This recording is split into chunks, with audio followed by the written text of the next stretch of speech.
Bom dia, jovens. Aqui, professor Carlos Wagner, para fazer mais um vídeo, dessa vez sobre números complexos. Eu quero, nesse vídeo, colocar a necessidade, falar da necessidade da existência dos números complexos, né? Porque alguém pode perguntar, ora, mas já tem números inteiros, números naturais, números inteiros, números racionais, números irracionais, números reais, e para que mais um conjunto de números, né? Na verdade, o conjunto dos números complexos vieram para sanar um problema, uma patologia dos números reais, né? Os números reais, por exemplo, eu vou falar aqui logo, os números reais não têm raízes para determinadas equações, né? Por exemplo, se você tiver assim, x ao quadrado mais 1 igual a zero.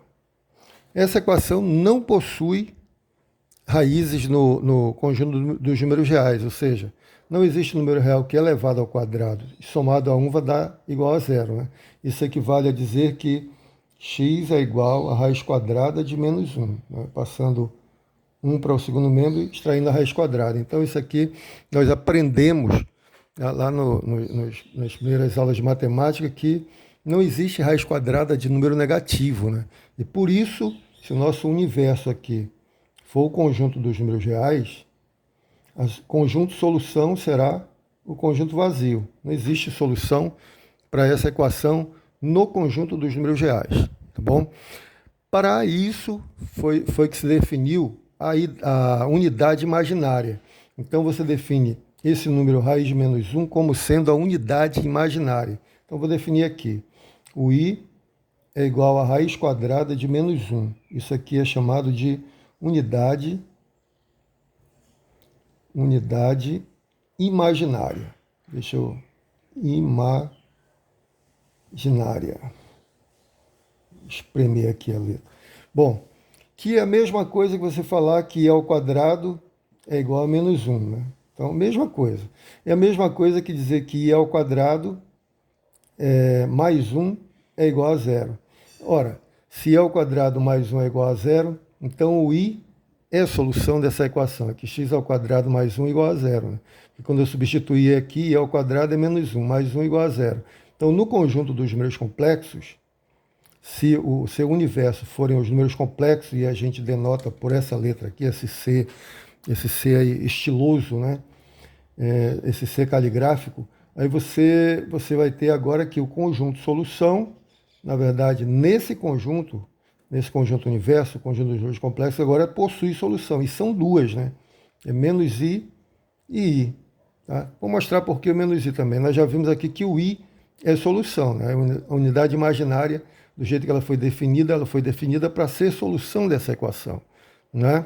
Para que existam agora raízes de números negativos. Nos complexos, então, todo número possui raiz, tá bom? Diferente dos números reais, que números negativos não possuem raiz quadrada, tá certo? Então vamos lá.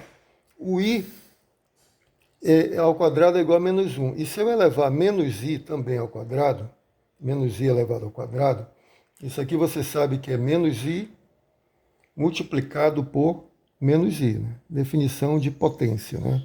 Menos i ao quadrado é menos i multiplicado por menos i. Quando você multiplica, vai dar menos por menos dá mais.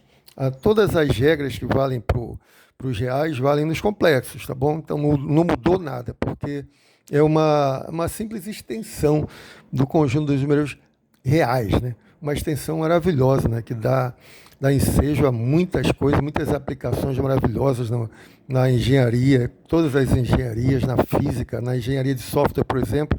Os meus alunos estão fazendo tratamento de sinais usando números complexos. Isso é maravilhoso, é lindo, né? Isso é muito, muito, muito legal. Lá a gente já está fazendo aplicação, mas aqui realmente nós vamos ficar no básico, né? Não dá para andar muito, até porque nós já temos mais 6 aulas, ou seja, 3 sessões, né? Seriam mais 3 aulas, resumindo a coisa.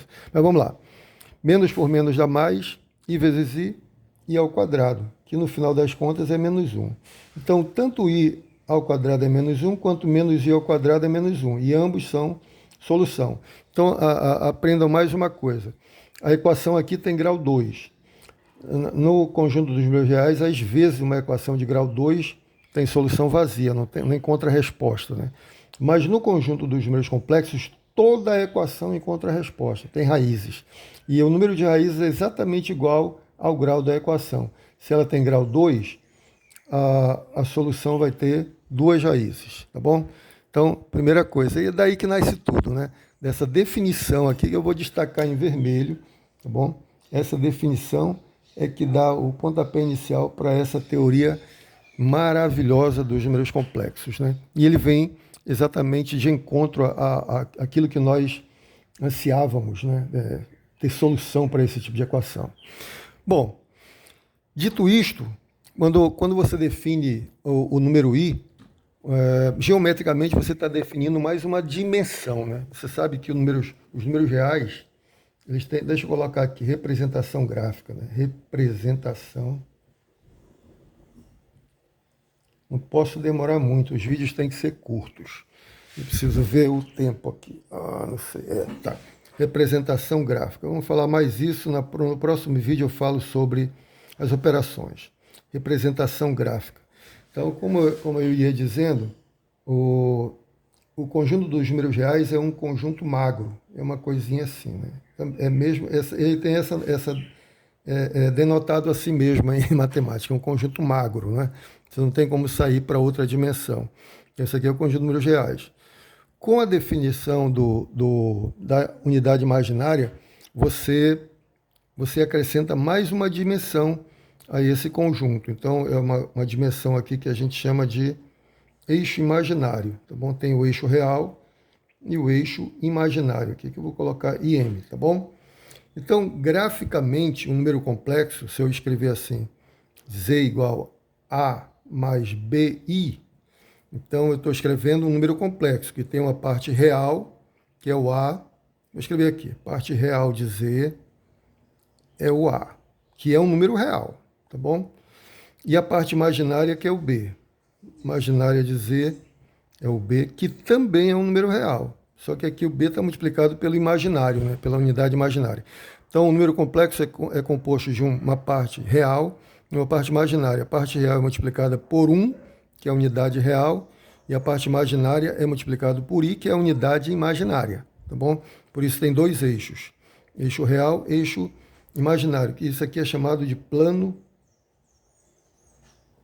de Argand-Gauss. Argand-Gauss. E por isso que, pela semelhança com o R2, você vê o comportamento das coisas aqui é muito parecido com o R2. Você diz que o conjunto de números complexos é isomorfo ao R2, né? Você não precisa, isso aqui é só cultura geral, tá? Porque ele tem dimensão 2 e aqui tem dimensão 2 também.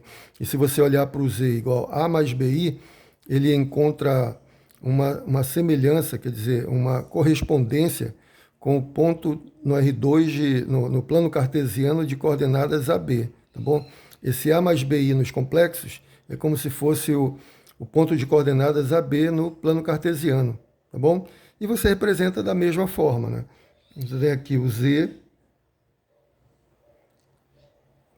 Z, volta a lembrar, tem parte real A e parte imaginária B. Então, parte real é essa projeção no eixo dos reais. Aqui é A, projeção no eixo dos reais. E B, que é a parte imaginária, que nós chamamos de parte imaginária, é a projeção no eixo imaginário. Então, a projeção para cá. Assim você representa o número complexo A mais BI. Tá? Essa é a representação gráfica. Tá bom? E, bom, eu acho que é isso. E vejam que é como se fosse o ponto de coordenadas AB no plano cartesiano. É isso que eu quero dizer. Então, vamos lá. Necessidade de números complexos. Resolver equações que não tinham raízes no conjunto dos números reais, né? Aqui o conjunto de solução era vazio. Aqui ela encontra duas soluções. Menos I, que foi onde ia a nossa unidade imaginária, que é a definição que abre esse universo maravilhoso dos números complexos, que tem aplicações infinitas na matemática. E como tudo em matemática é maravilhoso, né? Aí você viu a representação gráfica. É a mesma coisa que você está olhando para o plano cartesiano. Só que aqui o plano real, o eixo real, corresponde ao eixo das abscissas no plano cartesiano, e o eixo imaginário corresponde ao eixo das ordenadas no plano cartesiano. E a representação é a mesma, a soma aqui você faz como soma de vetores, mas nós vamos ver isso nos próximos vídeos. Como eu falei, os vídeos têm que ser curtos, tá bom? Mas vou fazer vários vídeos para a gente cobrir aquela folhinha que eu mandei para vocês. Grande abraço, fiquem com Deus, até o próximo.